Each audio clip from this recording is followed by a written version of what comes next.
Dimanche, de longues files d'attente se sont formées devant les bureaux de vote, en partie comme une manifestation symbolique menée par des partisans du défunt leader de l'opposition, Alexeï Navalny. Le taux de participation global serait supérieur à 70% des électeurs éligibles sur 11 fuseaux horaires. La réélection de Vladimir Poutine et les changements constitutionnels intervenus il y a 4 ans pourraient lui permettre de rester au pouvoir jusqu'en 2036. Les élections terminées, Vladimir Poutine devrait se concentrer sur l'opération militaire spéciale menée par Moscou en Ukraine. Les combats entre les forces russes et ukrainiennes se sont poursuivis au cours du week-end, les deux parties affirmant avoir attaqué l'autre.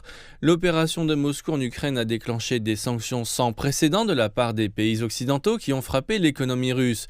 Mais le Kremlin affirme que ces sanctions n'ont pas réussi à dissuader la Russie et qu'elles ont plutôt mobilisé l'économie interne du pays. Le président russe s'est également engagé à lutter contre la pauvreté dans le pays et à réduire le taux de pauvreté à 7% d'ici 2030 contre 9,3% actuellement.